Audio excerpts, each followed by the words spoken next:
A millionaire wakes up gasping for air, trapped inside a coffin, buried alive deep in the heart of the forest. Just when everything seems lost, a small hand begins to dig through the earth. His rescuer is a street kid, dirty, thin, invisible to the world. But what the boy says upon finding him brings the man to tears. From that moment on, a buried truth begins to surface, and nothing will ever be the same again. Before we dive into this gripping story, comment below where you're watching from and leave a like to keep following along. The forest swallowed sounds as if it were hungry. Only the constant whisper of fine, persistent drizzle remained, sliding down the leaves like it was sharing ancient secrets. Mud clung to Pedro's worn-out soles. Every step was a struggle, his feet numb and unresponsive. But he kept going, scanning the ground like a hungry radar. He was only 10, but he knew exactly where to look. Where the wind left empty cans, where tourists forgot bottles, bits of metal, copper wires. Every item had value. Every piece of trash meant another coin at Mr. Osvaldo's junkyard. That grey afternoon, stomach growling and fingers full of cuts from sharp lids, Pedro noticed something strange. A silence too clean. No crickets, no cracking branches, no wind rustling the trees. Just raindrops falling on huge leaves, with the slow, unhurried rhythm of a clock with nowhere to be. He crouched by a bush to pick up a crushed can when he heard it. Thud, thud. A dry, muffled sound, as if it came from underground. He froze, holding his breath. Thud, thud, thud. 3 knocks. He slowly turned toward the sound, but saw nothing. Just mud and wet leaves. He took 2 steps forward. The sound came again, weaker this time, like a breath trapped beneath the soil. A shiver ran down his back. Pedro knelt, pressed his ear to the mud. Nothing. Until the thud-thud returned, like a muffled scream begging for help. Without thinking, he grabbed a thick stick lying next to a log and started digging. The mud resisted, heavy and dense, but Pedro dug with hunger, fear and fury. The stick snapped. He threw it aside and kept going with his hands, nails caked in dirt, fingers freezing. Then he touched something hard, metal, an old paint can, sharp at the edges, which he used to keep digging. The wet earth gave way inch by inch, until he hit wood. The hollow sound took his breath away.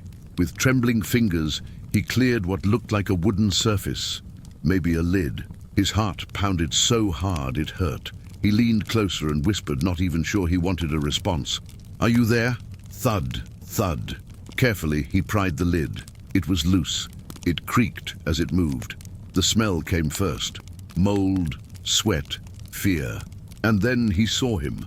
A man covered in dirt, eyes wide open, chest rising and falling with effort. Pedro stepped back. He didn't run, just moved aside, then came back and yanked the lid with all his strength. The man blinked, lips dry and cracked. "Help me, Pedro," he said in a broken voice. Pedro didn't ask how he knew his name. He just grabbed the man's arms, soft as dough, and pulled, panting, until he got him out of the hole. He propped him up against a tree, breathing hard like he'd just run a marathon. Pedro took a half-cut plastic bottle from his backpack, filled with water he'd collected from a broken gutter the day before. "Here, slowly, okay?" The man drank, coughed, choked, drank more. His hand trembled like a dry leaf. Pedro watched him, somewhere between awe and fear. He didn't look like a vagabond. His skin was pale, but caked with dirt. He wore a torn shirt, expensive pants, nice shoes. What was someone like that doing buried in the middle of the forest? "Were you buried alive?" Pedro whispered. The man tried to speak, then just shook his head, tears in his eyes. Pedro looked around. Everything looked the same, but it wasn't. Nothing was the same after finding a man underground. "Who are you? How did you get there? Who did this to you?" The man looked at him like he'd just witnessed a miracle. Pedro felt his throat burn. He turned away, so the man wouldn't see him cry. "Don't cry," the man said. "I'm not crying," Pedro replied, wiping his face with a dirty sleeve. "I just did what I had to do." Silence returned. Only the sound of raindrops on the grass and the man's irregular breathing remained. "What's your name?" "Marcelo," he finally said, his voice barely a whisper. Pedro nodded, eyes on the ground. Then, in a voice as simple as it was powerful, he said something Marcelo would never forget. "No one's ever pulled me out of anywhere, but I can pull you out, sir. If you want me to, that is." Marcelo broke down. He cried like a child, and in that moment, though neither of them knew it yet, two broken worlds met. One from the mud, the other from luxury. And together, they would start digging deeper than soil. They'd start unearthing truths. Marcelo tried to keep his eyes open, but the cloudy white sky spun like a slow carousel. The cold of the forest, damp and silent, seeped into his bones, and every breath stabbed at his ribs like invisible blades. He was sitting with his back against a huge tree, and in front of him that skinny kid with dark eyes and a soot-streaked face offered him something that seemed impossible. A wrapped cookie, a bit damp, but whole. "Here, sir. It's not much, but it fools the stomach," said Pedro, holding the cookie in one hand and his frayed bag in the other. Marcelo took it with hands trembling more from weakness than cold. He wanted to say no, that he couldn't, but hunger weighed more than pride. The first bite tasted like wet cardboard, but he swallowed anyway, eyes fixed on the boy, who wore one old flip-flop and nothing on the other foot. "How did you find me?" Marcelo asked. Pedro shrugged like it was nothing. "Looking for cans. Heard a weird noise and dug with an old can. Thought it was a dog or something." Marcelo swallowed with difficulty, remembering the darkness, the confinement, that smell of sweat and panic, the wood above him, his own fists bleeding from pounding. Yes, it had been a coffin. Pedro nodded, as if it wasn't the strangest thing in the world. "You weren't buried too deep." "Lucky." Marcelo closed his eyes. His memory had gaps. He remembered leaving home, arguing on the phone, then nothing. Like his mind had been wiped. Who? Why? Did he have a phone? "Do you have a phone?" he asked, confused. Pedro laughed quickly. "Me? Are you crazy? If I had one, I'd sell it for food. But I know a place with Wi-Fi near a gas station. If you can walk, we can get there in half an hour." Marcelo looked at his legs, mud-covered and weak. He grabbed a branch for support and accepted the boy's shoulder, which somehow had more strength than it should. "Let's go slow. If we follow the river, no one will see us," said Pedro, alert to every sound in the woods. They walked, the forest thinned. Bit by bit, city noises, horns, engines, distant voices, merged with birdsong. They emerged behind a scrapyard. The smell of oil, garbage, and rotting food hit Marcelo like a slap. "This way. Watch out for the dog at the entrance," warned Pedro. Broken streets, lampposts with no bulbs, alleys full of staring eyes. A woman crossed the street when she saw them. A group of men watched Marcelo with suspicion. "Where are we?" "North side. Some call it Capão, but here, it doesn't even have a name." Pedro walked like this broken world was his home, like he knew every corner, every shadow, every shortcut. He led Marcelo to an abandoned gas station. Next to it, a makeshift market sold cigarettes, candy, and reheated empanadas. "There's a guy there who sometimes lets you use the Wi-Fi. If you remember any password, maybe you'll find something." Marcelo took a deep breath. His chest ached like it held stones. Still, he went inside. The owner, a sweaty man in a dirty cap and tank top, eyed him with suspicion. Pedro stepped in. "He's a friend. Just needs the internet, nothing else." "Fine. Make it quick." Marcelo borrowed a phone, typed in his email. Missed once, twice.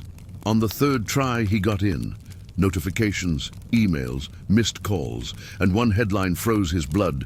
"Businessman Marcelo Duarte missing for 3 days." He opened the article. Photos of him, smiling at events in the office. It said he'd left for a meeting and never returned. Suspected kidnapping. Police involved. Pedro read over his shoulder. "You're famous, dude." Marcelo stepped outside and sat on a broken plastic chair. The world spun around him. He tried to remember. There was a conversation, an elevator, a damp cloth over his mouth. Then darkness. "I don't know what happened to me," he said, almost to himself. Pedro looked at him seriously. "Someone didn't want you to come back." Marcelo stared at him in silence. "Do you have a full name?" Pedro shrugged. Just Pedro. I never had papers. They found me wrapped in a cloth near the market. Some guy from the bar gave me the name. I liked it. Silence. The contrast was stark. Marcelo. Suits. Offices. Millions. Pedro. Barefoot. Invisible. And yet, he was the one who had pulled Marcelo out of the grave. Where do you live? Around.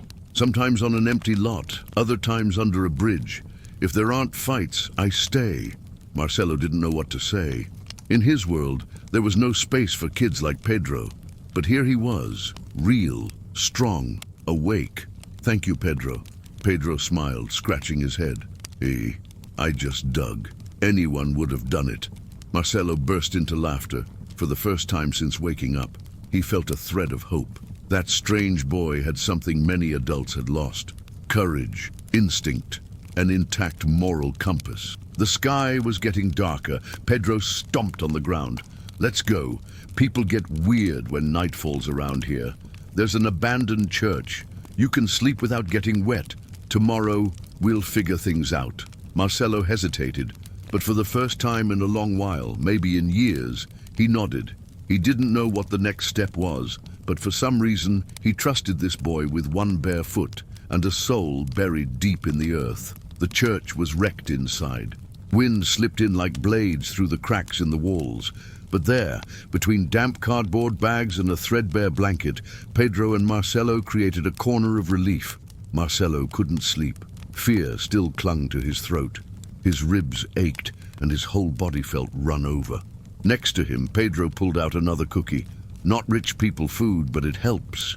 Marcelo took it without a word. The crunch, as he bit into it, mixed with the distant murmur of the city, still spinning, unaware someone had returned from the dead. "Do you live here?" he asked after a while. Pedro nodded. "Here, there, wherever they don't kick me out. Under bridges near the train tracks. But this church doesn't flood. And your parents?" Pedro took a second. "Never met them. They left me wrapped in a cloth near the market. They called me Pedro. I kept it." He said it without drama, almost like a funny story. But that hurt more than tears would have. "How have you survived?" Pedro smiled. "Beatings, advice, running, sometimes all at once. But I'm still alive, right? That's something." Marcelo shook his head. He didn't know whether to admire him or break down. "Have you ever been afraid of disappearing?" he asked without thinking. Pedro looked at him, then dropped his gaze. "All the time. But I don't have anywhere to go back to, so no one looks for me." And in that cold corner, with the wind echoing through broken stained glass, a man who had everything and a boy who never had anything shared something simple but powerful. A story not yet finished. Pedro took another bite of the cookie before answering, without looking up. Every day. He shrank a little, shoulders curled up as if shielding himself from the world. "Sometimes I think if I fall into a sewer and die, no one would notice. No one. Like you. If I hadn't heard that noise, you'd be dead right now." Marcelo felt something heavy and hard settle in his throat. That kid, with one bare foot and eyes stained by the street, had been the only thing between him and total oblivion. "And you?" Pedro asked, turning a piece of damp cardboard to face him from his corner. "Who are you?" "Really?" There was a pause. Marcelo took a deep breath. "My name is Marcelo Duarte. I'm 42 years old. I owned an investment firm. Lived in a penthouse in Villa Olympia. Until 3 days ago, my biggest concern was closing a major merger." Pedro frowned. "Villa Olympia, that's where the buildings looked like ships, right?" Marcelo smiled for the first time since waking up underground. "Yes, those ones." Pedro whistled, impressed. "Never made it that far. I got close once, but a security guard yelled at me to get off the sidewalk." He fell silent for a moment, then added, "It's a strange world, isn't it? Sometimes even living there, you're invisible too." Marcelo looked at him, a mix of tenderness and pain in his eyes. "And what do you think?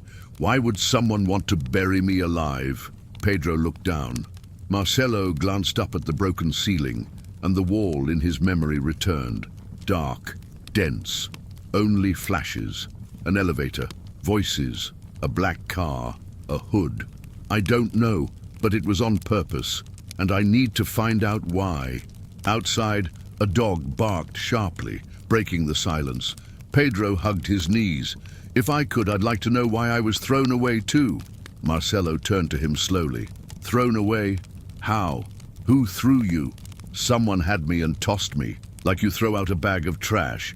But I didn't die. I learned how to survive. I got good at it." There was something brutally brave in the way Pedro spoke. It wasn't heroism. It was necessity. "And school?" Marcelo asked. Pedro laughed without humor. "I tried. Once.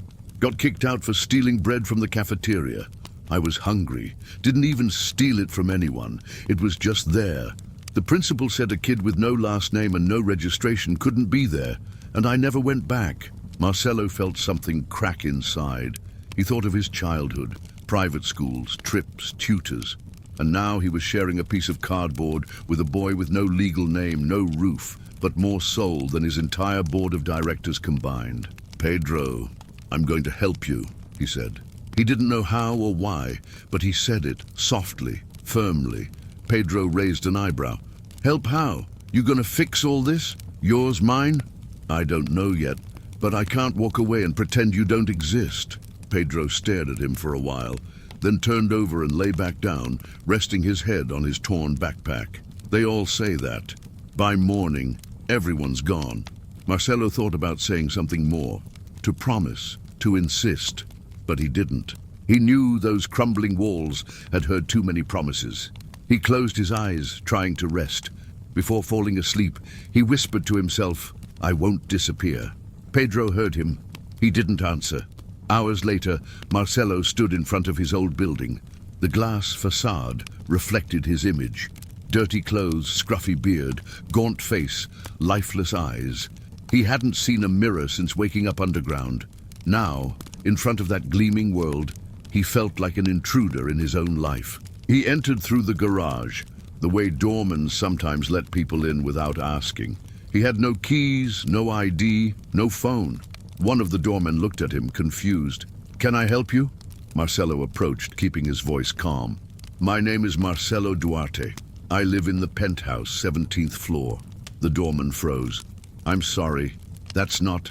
I know they said I died, but I didn't. I just need to get in." Quietly. The doorman hesitated. He reached for the radio but didn't speak. He held Marcelo's gaze. "Mr. Marcelo, come with me." He led him to the lobby. The marble gleamed. Designer lamps hung from the ceiling. Everything felt colder than before. "The building manager is coming. He'll help you upstairs." Marcelo nodded. Minutes later, Jonas, the concierge, arrived and turned pale at the sight of him. "My God! Jonas, it's me. I need to get inside. I can't explain it yet, but I need to see my apartment." Shaking, Jonas opened the elevator. "Your brother came after your disappearance. Said he was taking some things. Said you wouldn't be needing them anymore." Marcelo didn't answer. Those words, "You won't need them anymore," echoed inside him like daggers. Each floor felt like a mountain. When they arrived, Jonas unlocked the door. The apartment was in order, but Marcelo immediately noticed what was missing. His briefcase, some folders, an open bottle he didn't remember. Someone had been there. Someone had lived there. "If you need anything," Jonas said. Marcelo nodded. He walked through the rooms and sat on his designer sofa. Everything was soft, elegant, and empty. He opened a drawer. His laptop was there. He turned it on, typed the password, and logged in. Quick scan of emails, notifications of strange activity on his accounts, address changes, cancelled meetings. The company was still operating, but under new names, new leadership. He narrowed his eyes and started taking notes. He would find out everything. But not now. First, understand, then act. He closed the laptop, pulled a water bottle from the minibar, and drank like he hadn't tasted liquid in days. In his mind, Pedro. That kid might be sleeping under cardboard in some filthy corner of the city, and he, surrounded by marble, but he didn't feel at home. Pedro woke up to the sounds of the city, horns, shouting, footsteps. Light poured through a hole in the church roof. He stretched, rubbing his eyes. Marcelo hadn't come back. He didn't expect him to. People always left. Some quickly, others without looking back, but something told him this time might be different. Sometimes it felt like everything moved slowly, like the world was paused while he kept going. But he left, stomach empty, backpack on his shoulders. He crossed the street, past a food stall, and stopped briefly at the window. There was warm bread inside. For a moment he thought about going in, but no, he didn't want to steal. People had said enough about him already. He kept walking. That day he met Ton Hao, an old scrap collector everyone in the area knew. The man gave him a couple of cans and a piece of copper, which Pedro sold for a few euros at the scrapyard. With that, he bought some soft dough and split it in half to share with a limping dog that always lingered near the church. As they ate, sitting on the sidewalk, Pedro looked up and muttered, "I bet the man in the coffin went back to his castle." But something ached in his chest. A strange emptiness, like he had lost something he didn't even know he had.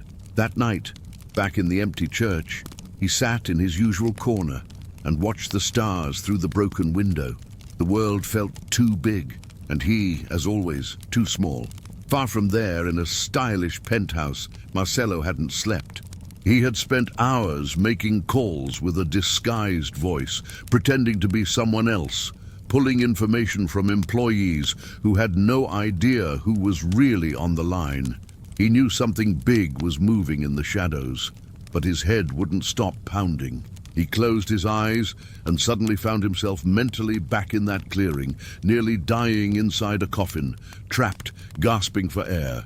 He remembered Pedro's hand grabbing his, and that unexpected phrase, so simple it shattered him. "No one's ever pulled me out of anywhere, but I can pull you out." Marcelo shot up. He went to the closet, put on simple clothes, grabbed a backpack, opened a drawer, and took out the wad of cash he had saved. He went downstairs, crossed the building lobby like a ghost, and called a taxi. He gave the address of the old scrapyard. He had to go back. Not out of guilt, but because there was something in that boy that made him feel more whole than any business deal in the last 20 years. The day broke heavy, with a grey sky and smoke in the air. Marcelo walked through the northern zone with measured steps. He wore jeans, a shirt, and a cap pulled low over his face. He'd spent the night roaming the streets until he found him. Pedro was asleep on the church floor, face down, using his backpack as a pillow. "Pedro," Marcelo said softly, approaching. The boy opened one eye, half asleep.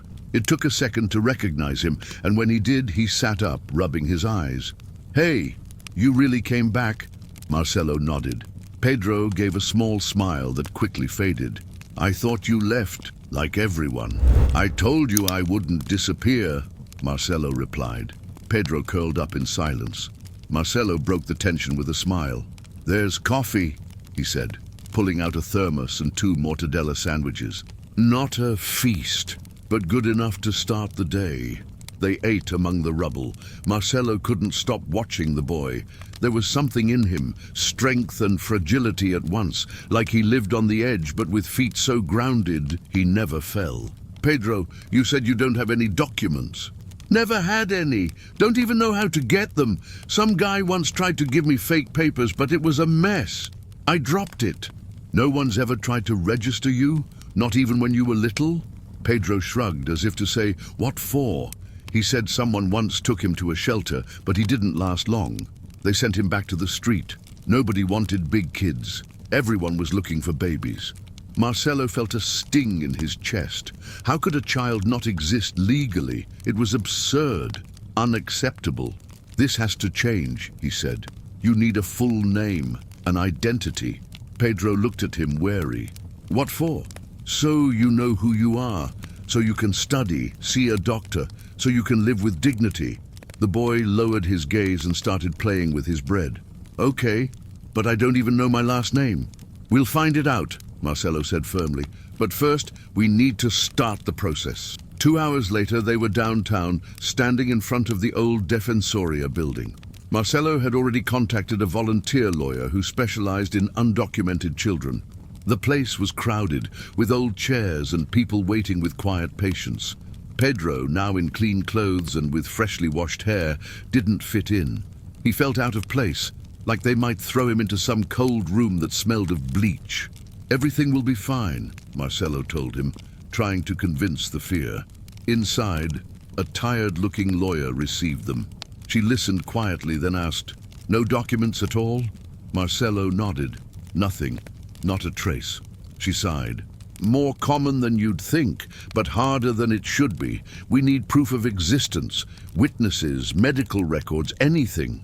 He's 10 years old. He's standing right here. That should be enough," Marcelo said, irritated.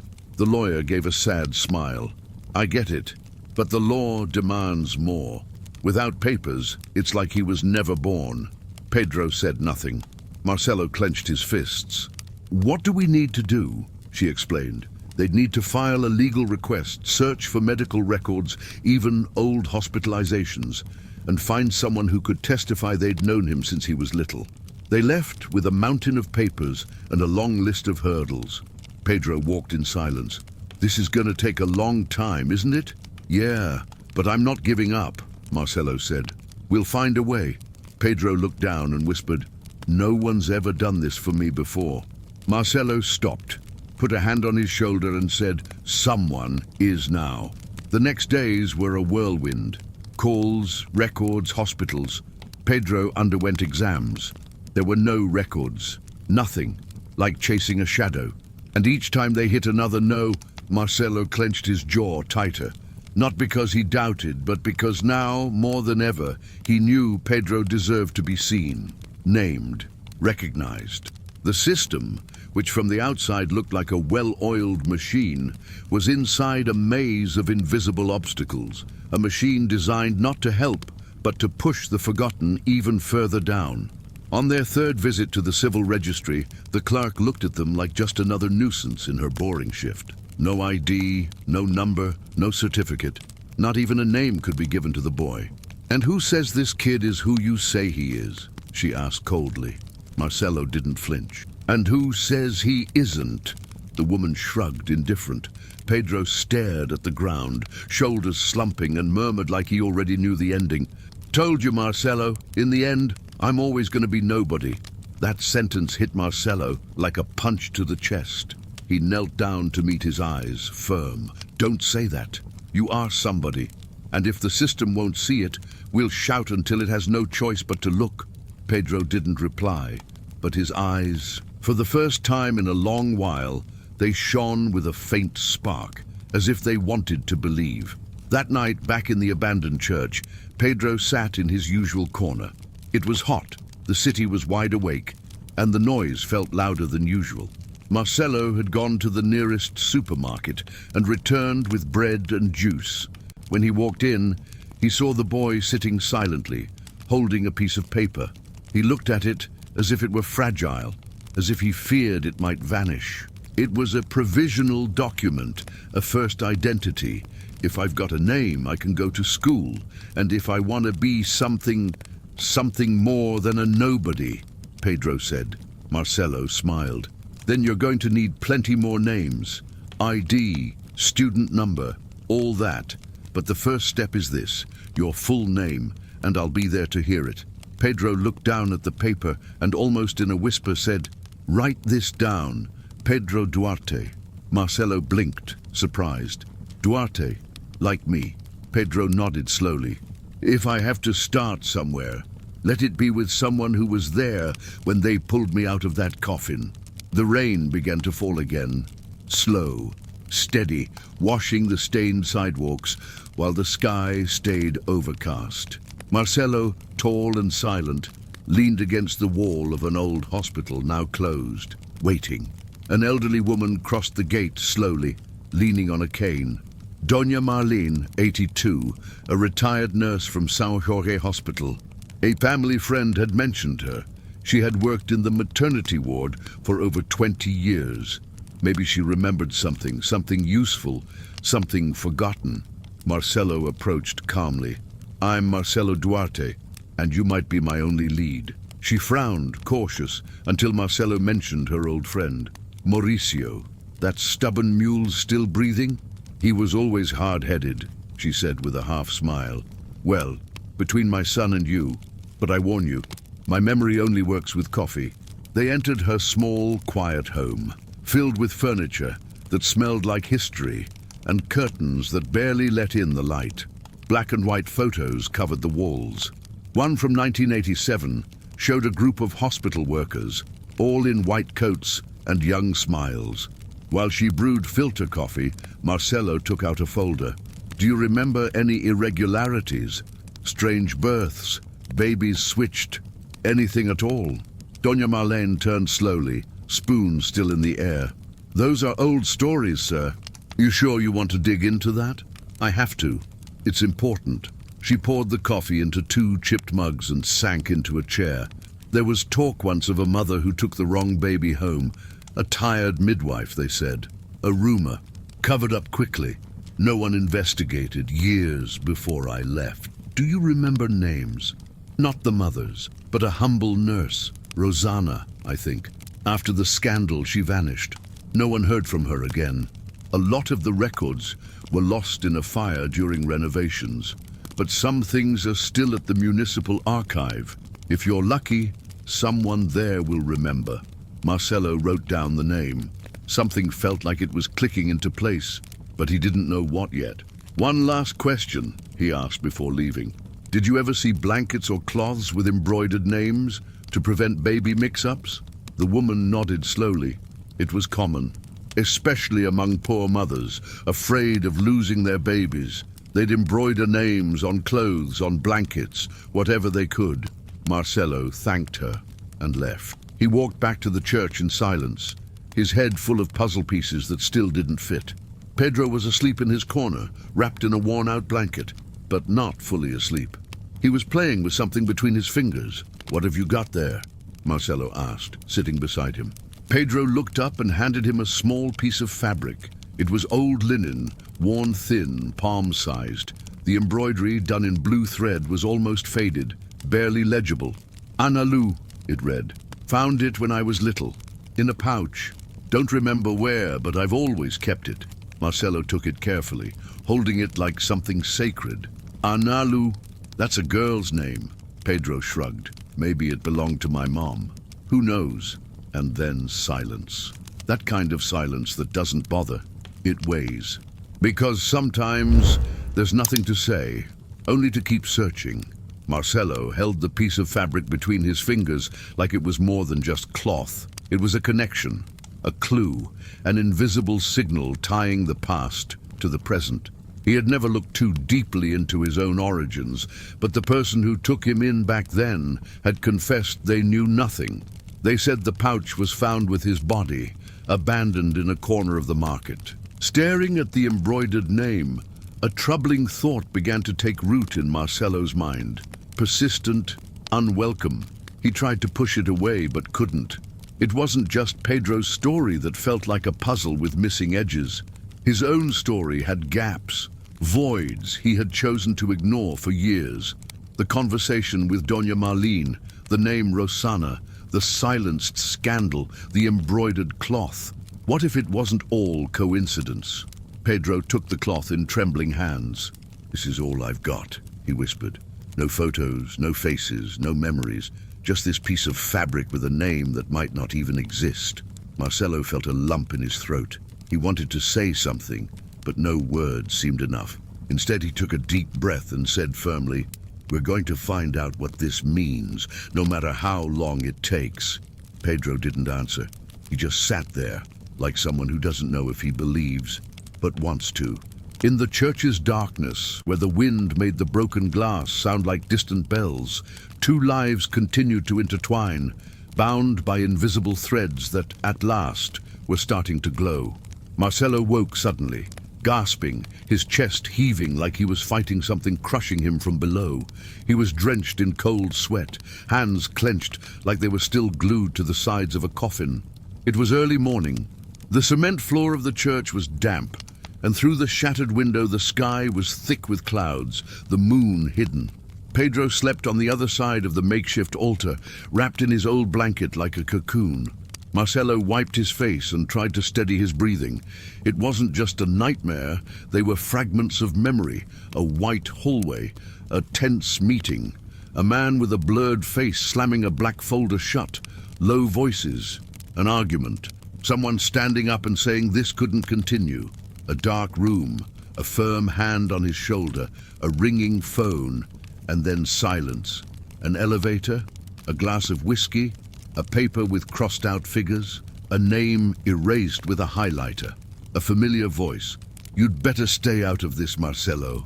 He jumped to his feet, heart pounding. Pedro stirred, startled. "You okay?" he asked, watching Marcelo pace. "I'm remembering," Marcelo said. "Blocked fragments, things I can't let go of." Pedro sat up, still groggy. "I think one of my partners, maybe two, were nervous. We were arguing about an investment, but it wasn't just that. There was something dirty. The numbers didn't add up. I questioned it. They said I wouldn't sign." Pedro scratched his head. "You think they buried you because of that? That you were a threat?" Marcelo was silent for a moment. The question made sense. Maybe it was a warning, or a way to avoid more attention than a real body would cause. "But why not just kill you outright?" Pedro asked. Marcelo thought. "I don't know. Maybe they wanted to scare me, not kill me, so I'd stay quiet, without raising suspicion." Pedro sighed. "What a crazy world. Some people kill for nothing, others bury you alive just to shut you up." "It's like a movie," Marcelo muttered, exhausted, his forehead throbbing. "I'm not perfect, Pedro. Never was. But there was something big there, something I was ready to expose." Pedro stood, took out a pen and an old hardcover notebook worn by time. It was his book of important things. He opened to a page and wrote in shaky handwriting, "Learned the hard way. Silence helps the wrongdoer." He held the page up to Marcelo. "You have to keep going, or they win." Marcelo looked at him, unsure whether to be surprised by the boy's maturity or by the strength he drew from a world that seemed to have left him behind. "You're stronger than you look, you know that?" Pedro gave a shy smile. "When there's no one there for us, we learn to be strong without meaning to." Marcelo spent the night going through old emails on a second-hand laptop Pedro had found in a thrift store. Miraculously, it worked, and it picked up the corner restaurant's Wi-Fi. He searched through files, messages, saved meetings, and found a folder titled Semente. He didn't remember authorizing that project. The documents had forged signatures. His name was there, but not his handwriting. Pages full of transfers to fake NGOs, contracts with organizations linked to orphanages. He slammed the laptop shut. This was just the tip of the iceberg. Pedro, who was sketching on the floor with a piece of charcoal, looked up. "Go after them." Marcelo hesitated. The fear was real, but so was the rage. "I will, but carefully, quietly." Pedro nodded. "I'm going with you." "No, Pedro, this isn't for you. But I started this story with you. I brought it to light. Now we finish it together." Marcelo swallowed hard. The boy's loyalty was an anchor in the middle of chaos. "All right, but you stay somewhere safe." "Deal," Pedro said, offering his hand. "Deal," Marcelo replied. They sealed the pact under the dim light of a city still pretending not to see its shadows. Two lives joined by a barely covered grave, a silenced scream, and a promise never spoken aloud. The afternoon blazed over the asphalt, which rippled like a mirage. Pedro walked alone through the scrapyard, eyes sharp, body calm, but only on the surface. Marcelo had gone downtown to handle some legal matters. Pedro had insisted on staying. He said he could take care of himself, but something in the air felt wrong. While searching for copper wire among the rubble, he saw two men across the street. They hadn't been there before. One stared at him too hard, arms crossed, eyes squinting like trying to remember. The other talked on the phone without taking his eyes off him. Pedro pretended not to see them. He grabbed what he needed and turned down a familiar alley. His heart pounded. He slipped into the backyard of an abandoned house and hid behind a stack of broken pallets. Peeking through a crack, he saw the two men slowly approaching, deliberate, like they knew exactly where to go. It didn't add up. Without thinking, he slipped through a hole in the back wall and ran to the now defunct bus station. There, he pulled out a hidden bottle and splashed water on his face, trying to clear his head. Why would anyone be following him? He was no one, just a street kid. But not anymore. Now he had a name on paper, a rich man by his side, and, without knowing, something others wanted. Marcelo returned at sunset and found Pedro sitting on the curb, arms crossed, staring into the distance. "Everything okay?" he asked. "Sort of," Pedro replied with a strange tone. "Two guys were watching me, like they knew who I was. One of them looked like he remembered me." Marcelo was silent for a few seconds. Something clicked. He thought about the Semente files, the orphanage connections, the embroidered cloth with Analu, the feeling of being watched. Pedro. What if he wasn't the only one who had found Pedro in that forest? The boy furrowed his brow. "What do you mean?" "I mean, maybe you're a target too," Marcelo said. "They're watching you. This is bigger than it looks." Pedro looked away, processing. "But I'm not even important. Just an abandoned kid. That's what they think," Marcelo said. "But maybe you're a loose thread in their system, and now you're too close to the truth." Pedro swallowed hard. "You're saying they tried to kill you, and now they're after me." Marcelo nodded slowly. "Maybe for the same reason, maybe for another. But one thing's clear, you're not alone anymore." Pedro clenched his fists, fear mixing with anger.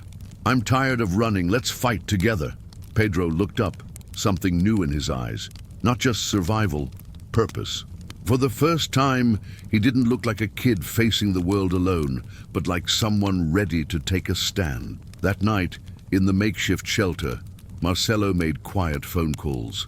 A retired investigator, an old contact, had promised to meet him 2 days earlier.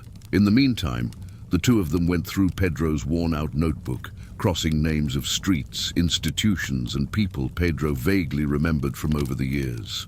This one, Pedro pointed at a badly spelled name, was a shelter. "I stayed there for 3 days. 2 kids went missing. That same week, the police shut the place down." Marcelo took careful notes. The tension built. "You think I came from one of those places?" Pedro asked. "If I did, we'll need to find out. But carefully. If they're watching me, we can't raise suspicions." Pedro nodded. "And if they think I'm digging too deep?" Marcelo gave him a steady look. "Then we keep digging, all the way. You started this, remember, Pedro?" The boy smiled sideways. "Yeah, I dug. Then let's see what's under the dirt." The night roared across the city, but in those ruins, a man and a boy, marked by absence, were preparing their next move. They were still running, yes, but now they would resist together. At dawn, the next day, Marcelo and Pedro quietly entered a private clinical lab. The place was modest, but trustworthy. Marcelo had secured the favor through a former, reliable employee. They had submitted biological samples 2 days earlier, and Marcelo had asked not to reveal the real purpose. He simply requested a genetic compatibility test to see if there was any blood relation between him and Pedro. While they waited in the reception room, Pedro stared at his hands. "I never thought about this," he said. "I always knew maybe I had family alive. Maybe more than that." "Pedro, maybe someone took you from your mother," Marcelo said. "And that person might have been close to my family." Pedro didn't respond, but the words hung in the air like heavy clouds. Minutes later, they were called into a private room. A bald doctor entered with a firm voice and a folder in hand. "Mr. Marcelo, Pedro," he said, "the results are conclusive. There is a direct family connection between you. In other words, yes, you are related." Pedro's eyes widened. Marcelo leaned back, surprised, but not shocked. He had suspected it. The genetic compatibility was high. "Most likely," Marcelo said, "Pedro was the child of someone very close to him, a sister, an employee." The doctor frowned, puzzled. "Technically possible, if that person shares your bloodline." Outside, the city went on, indifferent. But inside, everything had changed. Back at the church, Marcelo opened a box of old files he kept in storage and began to search. Then he found a name that made him stop. Rosana Silva. She had worked with his mother for 5 years, a trusted woman, until she disappeared suddenly, back when Marcelo was still in university. His mother had been devastated. Pedro peeked over his shoulder. "Rosana, it's a common name, but what if it's her?" Marcelo pulled out an old, faded photo from a family party in the backyard of his childhood home. In one corner, a young woman with dark hair and a shy smile held a tray. Her eyes reminded him of Pedro. "Could it be Pedro?" he murmured, swallowing hard. "I don't know. I've never seen a photo of my mother," Pedro said. "But there's something about this one." Marcelo turned the photo over and read the handwritten note. Christmas 1999. Rosanna with Ana Lu. Pedro took the fabric he carried and compared the embroidered letters with the ink on the photo. "So, Ana Lu was my mother?" Marcelo asked slowly. It seemed likely, and closer than they'd ever imagined. Pedro leaned against the wall, stunned. "I was just a baby, and then I disappeared. This changes everything, Pedro. Maybe they took her or threatened her, and if they did that, maybe they took me on purpose too." Pedro stared into space. "But why me? Why take a child from his mother?" Marcelo closed his eyes. "Money can silence anyone, or maybe just because they can. Sometimes powerful people do this and erase every trace." Pedro sat on the ground, arms crossed over his knees. He thought to himself, "To them, I'm nobody's son, but to me, I'm someone's child." Marcelo knelt beside him and, in a quiet voice, said, "You were never nobody's child, Pedro. You were just hidden. Now we'll make your name shine again." In the days that followed, Marcelo dove into old records with help from a contact at the civil registry. He discovered that Rosanna Silva, born in 1974, had been reported missing since 2001. The investigation had been closed due to lack of leads, no bodies, no witnesses. But he also found that in November that year, a woman named Rosanna S. had been admitted to São Jorge Hospital. There was no birth certificate for any child linked to a mother of that name. It was as if the baby had never been born, like the mother vanished with him. Pedro read everything carefully. He was no longer a lost boy. Now he had the eyes of someone seeking justice. "So I was stolen?" he asked in a low voice. "And my mother could have died because of it." Marcelo took a moment before answering. "It's possible, but we're not stopping until we find the truth." Pedro nodded, and for the first time spoke with conviction. "Now that I know who I am, no one will erase me." One morning, Marcelo walked down the gray, carpeted hallway of the civil registry with steady steps. His simple suit felt tight around his neck. In his hand, a folder with all the documents to begin Pedro's legal recognition: certificates, statements, genetic tests. Pedro followed in silence, wearing new jeans and a freshly ironed shirt, creases still visible. It was the first time he entered a public building like anyone else, though he wasn't sure he believed it yet. He walked with a mix of nerves and determination, aware this was an important step. Marcelo handed over the documents. "I'm here to begin the civil recognition process. This boy's name is Pedro. He has no birth certificate, but we've confirmed a genetic match with the Duarte family." The clerk, wearing thick glasses, reviewed the papers carefully, frowned and asked, "Sir, who is the lawyer handling this case?" "I'm his temporary guardian," Marcelo said firmly, "under supervision of the public defender's office." The woman typed into her computer, paused, frowned again. The man looked at the screen, then at Marcelo. "Please wait a moment." He disappeared through a side door. Pedro bit his lip. "Did you see his face?" he whispered. Something seemed off. Marcelo tried to stay calm. Maybe bureaucracy was just like this. Minutes later, the clerk returned with a younger man in a tie, thin glasses, and a severe expression. "Mr. Marcelo," he said coldly, "we can't proceed with the registration at this time. The request has triggered a legal security review. There are restrictions related to the Duarte surname. Internal protocols prevent us from validating the connection with the current information." Marcelo narrowed his eyes. "Who stopped this?" he asked, keeping his composure. "It's procedural," the man replied. "You can appeal, but it'll be a much longer process. And there's no specific name, everything's automated." Pedro watched, stunned. He felt smaller than ever, once again blocked by an invisible wall that was all too real. "We have blood tests, documents.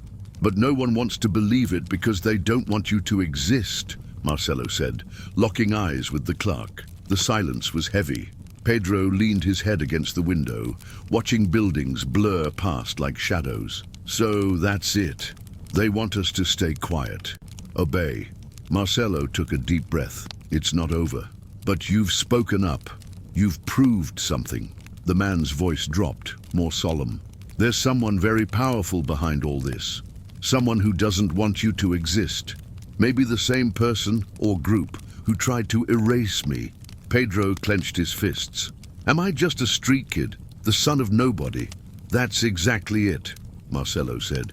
You're the child of someone who upset the wrong people. Someone who knew too much. Pedro swallowed hard and looked at his reflection in the window. I have nothing. Marcelo turned toward him. That's not true. Pedro didn't look away. I don't have a birth certificate, a surname, or anyone to claim me. I'm just a name someone mentioned by accident. Marcelo pulled over and turned to face him.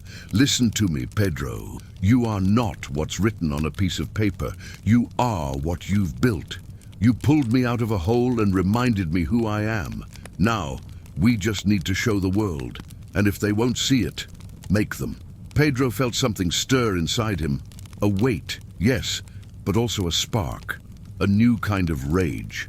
Not destructive, but strengthening. In the following days, Marcelo tried everything. Politicians, lawyers, journalists.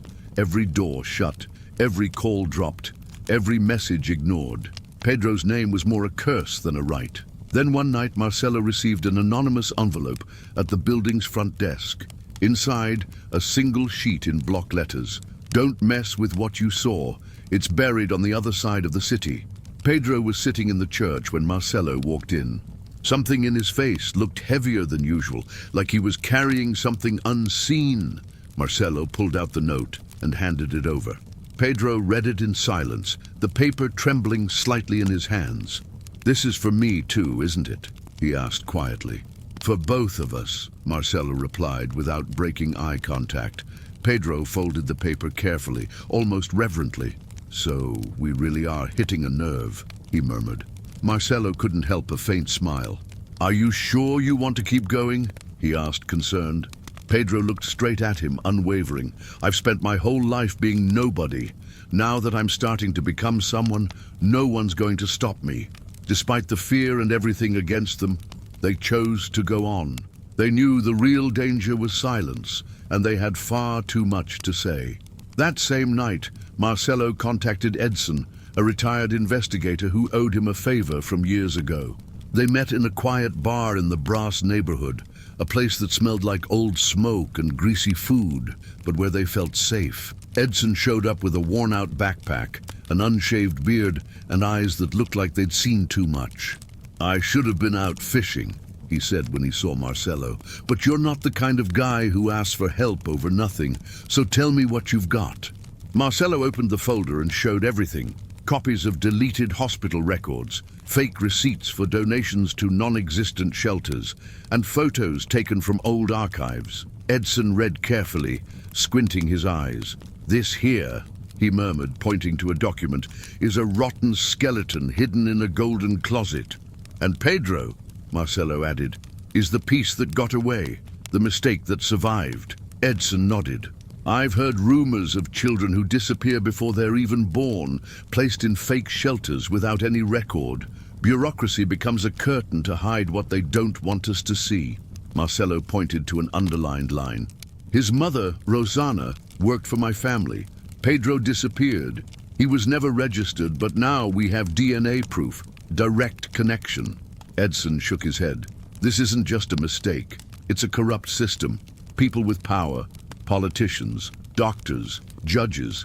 How do you break something like that? He pulled a crumpled paper from his pocket. A name was handwritten on it. This guy works at the civil registry. If anyone manipulated the files, he knows. But he only talks to people with guts. Marcelo tucked everything away, including the name, into his shirt pocket. I'll talk to him. Edson raised an eyebrow. Do you know what you're getting into? Marcelo drank the last sip of his watery coffee. I don't.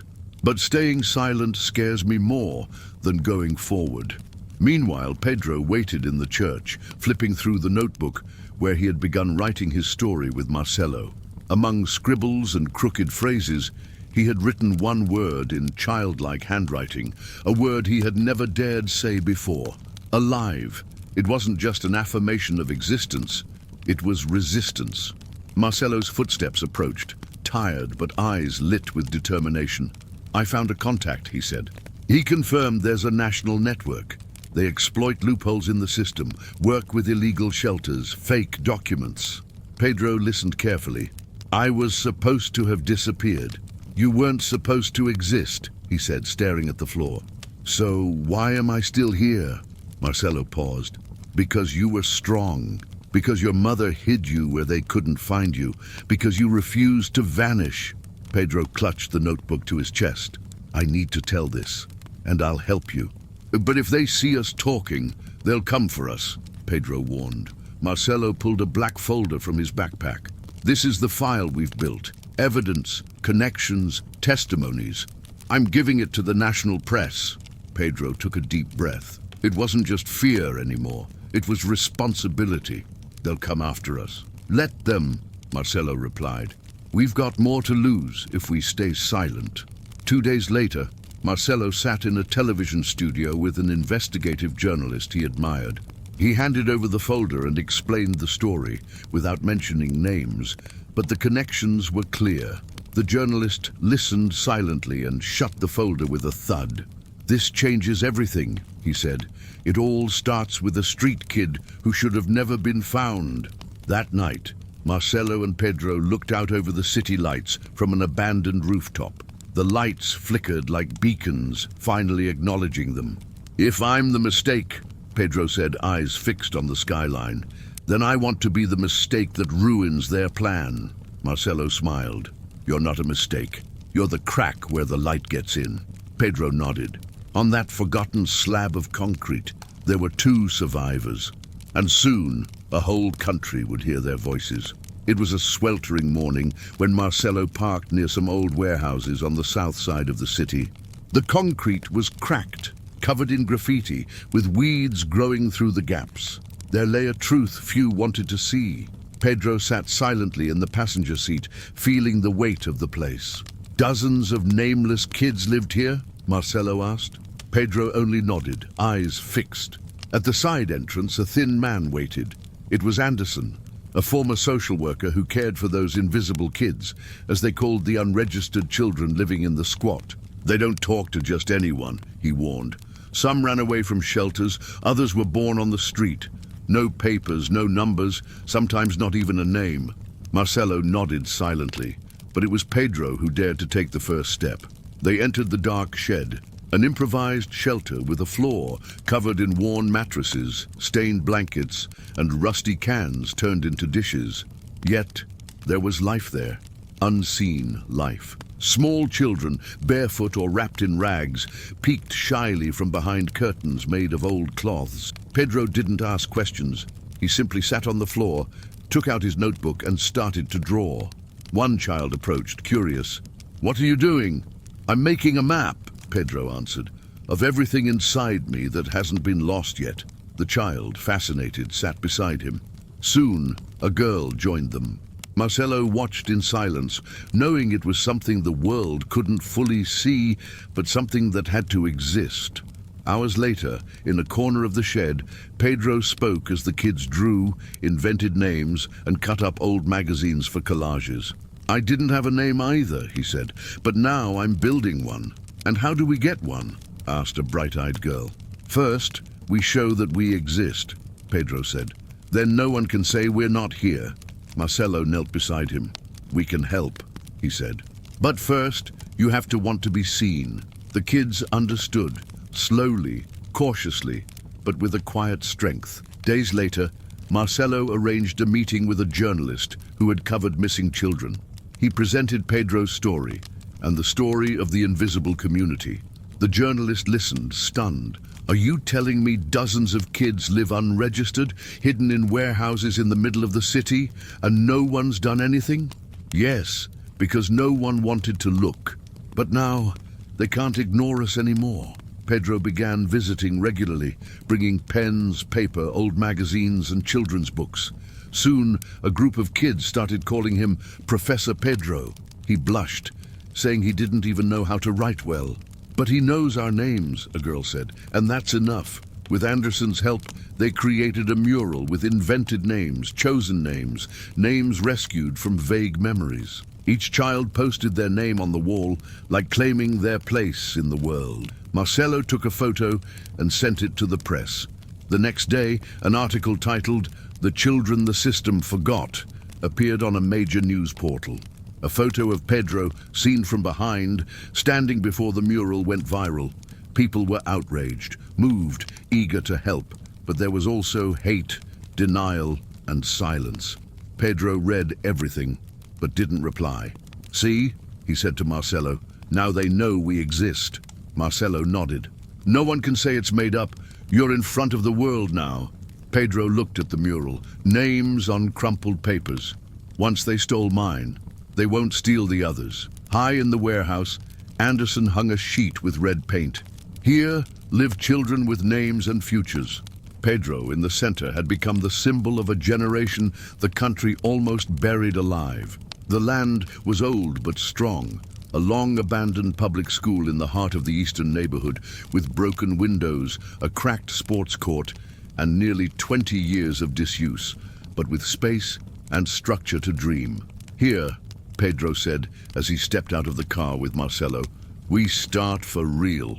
Marcelo contacted a retired architect who owed him a favor, a small construction company willing to help, and a growing network of volunteers inspired by the story.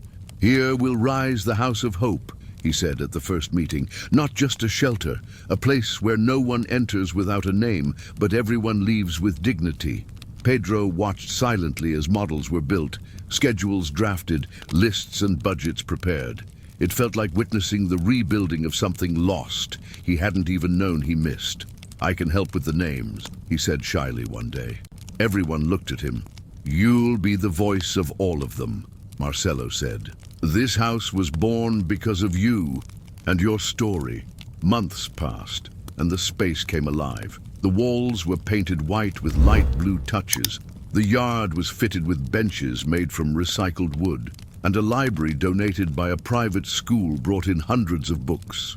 Pedro painted a mural with the children's drawings, each signed with a real or invented name, a true symbol of resistance. The media followed.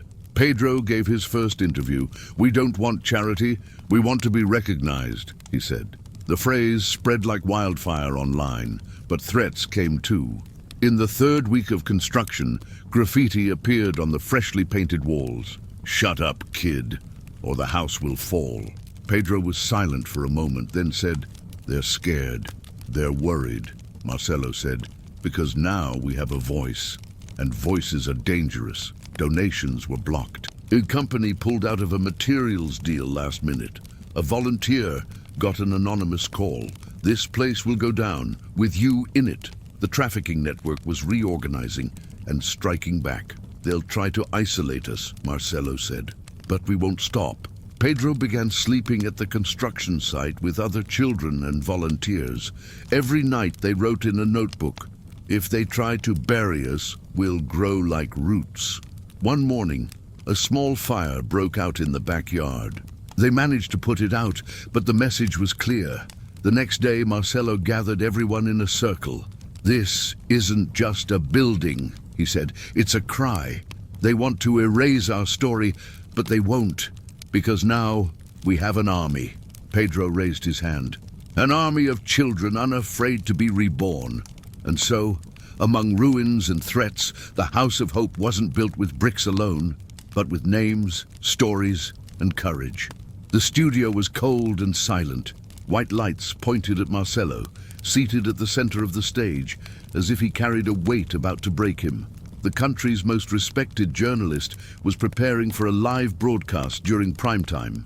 Pedro stood backstage, wearing a white shirt and dark jeans. He didn't know what to expect, but he sensed this would change everything, for Marcelo and for all the invisible children who finally had a name. The countdown began. 3, 2, 1. Red light on. "Good evening," Tonight, Spain is going to hear a story that until recently seemed impossible. Marcelo Duarte, journalist, entrepreneur, philanthropist, had seemed gone forever. Yet he came back from the depths, almost as if buried alive, and what he had to say promised to shake more than anyone could imagine. He took a deep breath. They buried me alive, silent, inside a wooden coffin, in a lonely clearing. People who wanted to erase me because I got too close to the truth. No one interrupted. Marcelo continued.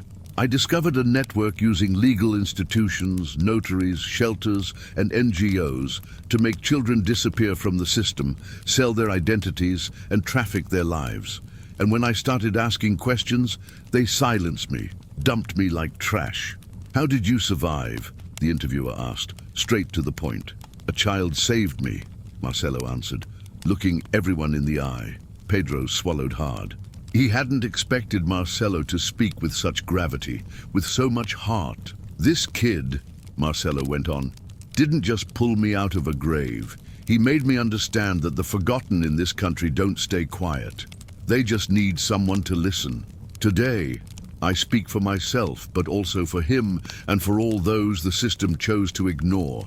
By morning, Spain was on fire. Social media exploded. The interview had millions of views. The coffin man was trending, but so was Pedro. A cell phone video from the day of the talk spread everywhere, where the shy boy simply said, I just did what was right. And just like that, a new symbol of child activism was born. Cartoons, art, emotional videos flooded the internet. The House of Hope received thousands of messages of support, donations, offers of help, but also attacks, anonymous threats, and letters buried beneath the door, filled with hate. One letter read, Pedro read it silently, tore the paper and said, they think they're going to kill me. You're not going back into that hole, Marcelo told him. Now you have an entire country watching. Pedro was invited to a meeting with other young leaders who had lived similar stories. He sat among them, and when it was his turn to speak, he didn't hold back. I'm not here to be a role model. I'm here to remind you that there are still many children buried alive, waiting for someone to hear them. The crowd applauded, but he didn't smile. Outside, Marcelo waited, firm, calm. Pedro nodded. He was just telling the truth in a world that too often silences and forgets. Pedro was finally being heard. Marcelo, the man once buried, spoke louder than ever. They knew the louder they became, the more danger they faced. But they didn't stop. It was around 2 in the morning when the smell of smoke came first. Marcelo woke up with a dry throat and burning eyes in the makeshift back room of the House of Hope. He leapt from bed and ran into the hallway. Thick black smoke crawled across the ceiling, ready to consume everything. Pedro shouted, "There wasn't," and ran to the dorm. The door was ajar. Children were screaming, some crying, others curled into corners, but all got out. Marcelo opened every window while calling for Pedro. The smoke came from the administrative wing. He ran there, flames licking his face. When he opened the door, the fire was devouring the file cabinets, reducing more than paper to ashes. Names, identities, lives. He heard a crack and saw Pedro on the floor, trying to get up, a deep cut bleeding down his arm. Marcelo tried to stop the bleeding, but it was too much. He grabbed Pedro by the shoulder and helped him up. They stumbled into the courtyard, where Anderson was guiding the children to safety. Sirens blared in the distance. The night smelled of fear. Firefighters contained the blaze and confirmed it had started with an accelerant, clearly intentional. Marcelo looked at the charred remains, watching years of life disappear.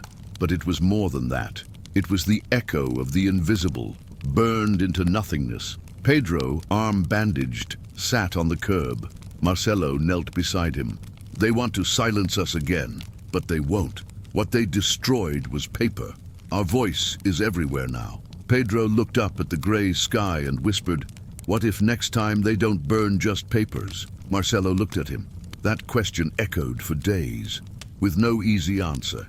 The building stood alone, an island in the city. Security was tightened, but fear slipped through the blackened cracks in the walls like a ghost. Still, Pedro showed up every day. "I'm here to help paint," he'd say. Each brushstroke was an act of resistance, a way to say we're still here, alive. Meanwhile, Marcelo spent nights at Claro, reviewing digital archives. Some documents had been saved to the cloud, but the physical ones, the old certificates, photos, off-record files, were gone. He rebuilt lists, called witnesses, sought legal help. But most of all, he watched Pedro, the way you watch someone who's already buried their future once. "You're sleeping elsewhere for a few days," he told Pedro one night. "I'm not going," the boy replied. "You're in danger, we always are. But now it's specific." Marcelo didn't argue. He knew Pedro was right. Where once a mural with the children's names had stood, now there was only a black smudge. Pedro painted over it in white. "Erasing isn't the same as making us forget." And below, "Hope lives here. No one takes that away." The house still stood, and the story wouldn't be reduced to ashes. It was late when Marcelo returned from a legal meeting with a sealed white envelope from the General Archive of São Jorge Hospital. An old contact had found something no one believed existed, a forgotten medical record, saved from a fire years ago. He entered the room where Pedro was painting shelves for the new library. The sticky paint clung to his fingers, but he didn't notice. He was focused. Pedro called him quietly. He turned slowly. "I have something to show you." They sat in the small office at the back of the House of Hope. Marcelo carefully opened the envelope and pulled out a yellowed paper, an old photo, small, of a baby wrapped in blue cloth, eyes wide open, unaware. It was Pedro, before he was him, before he had a name.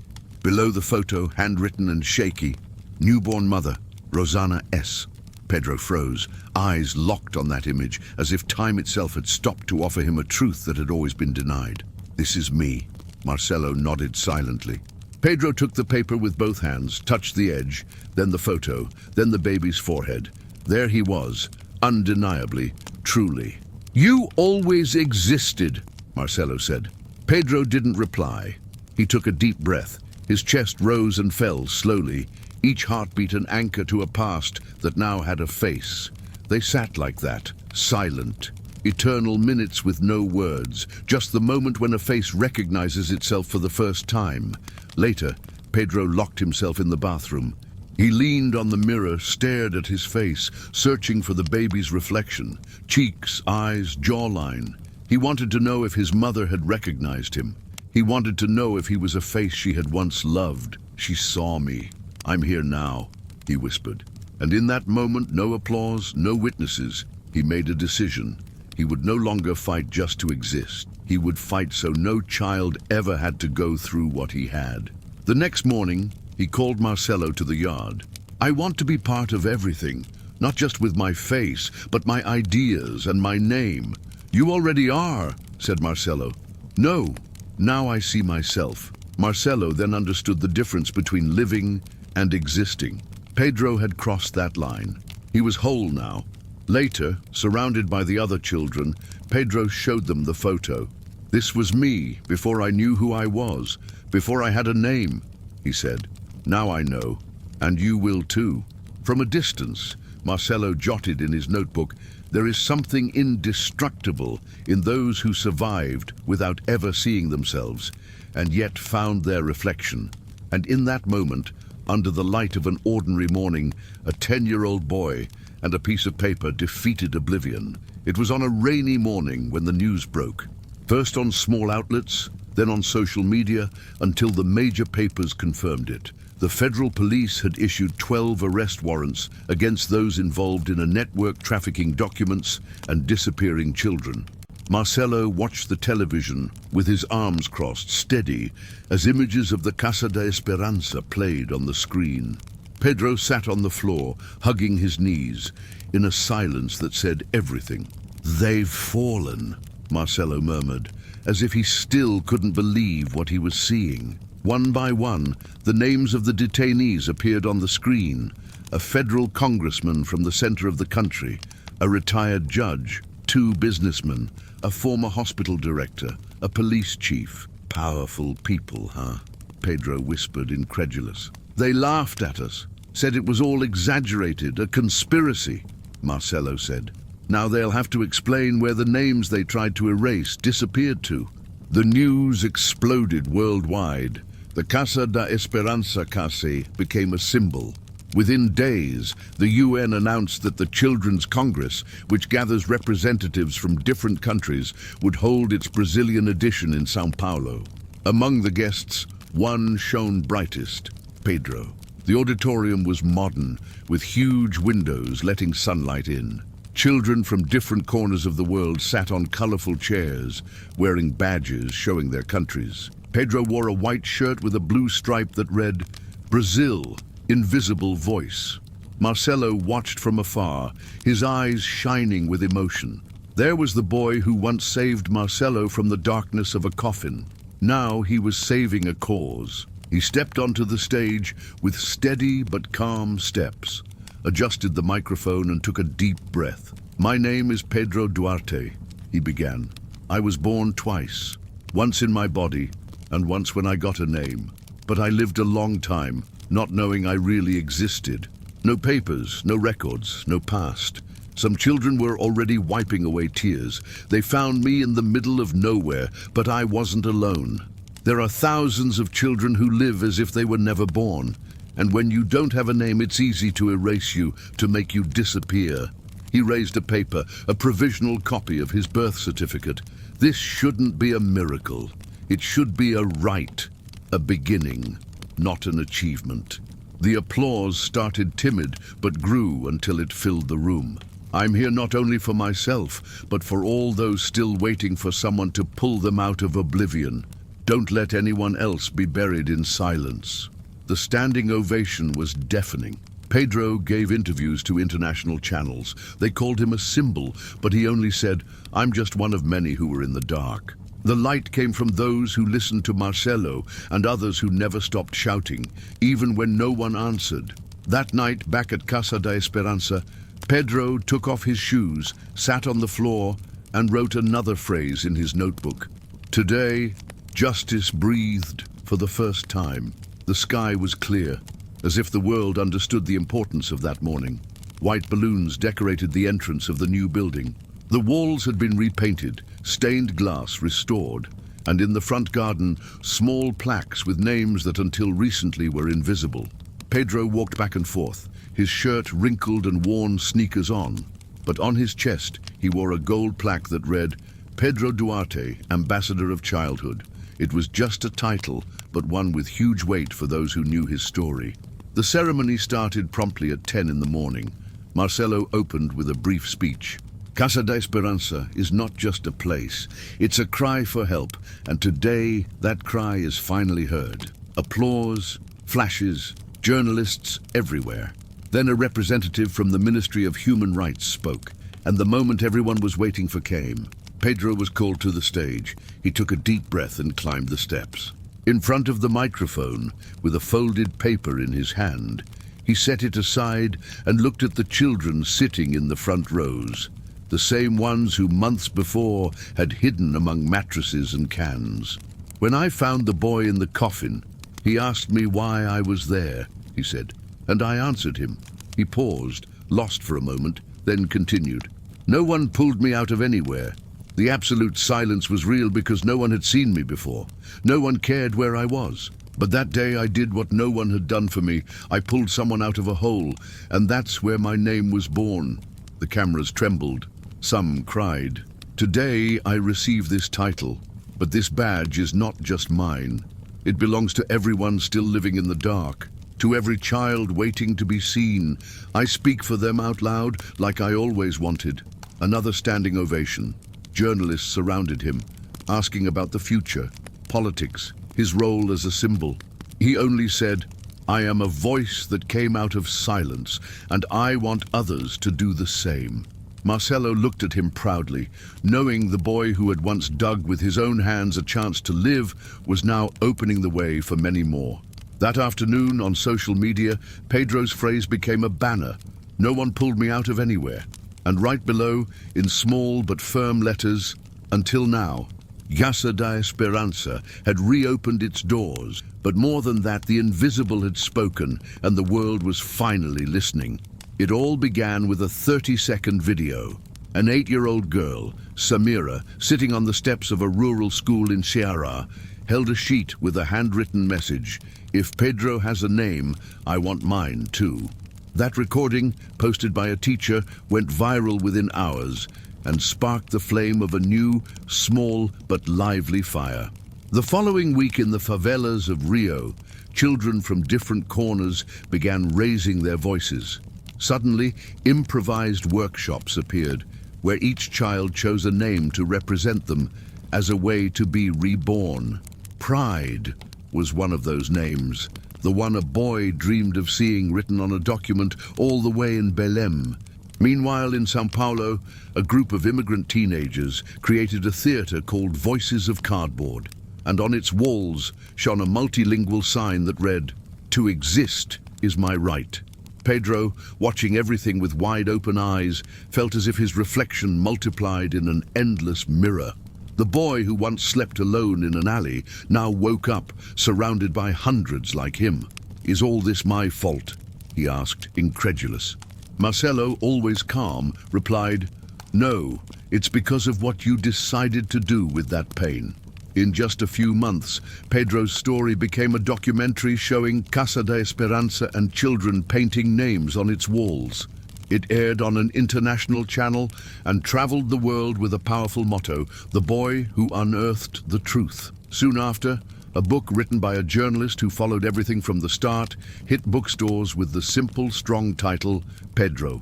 It became an unexpected hit in schools and quickly mandatory reading. Pedro, now 11, began receiving invitations to participate in events and debates, but chose carefully.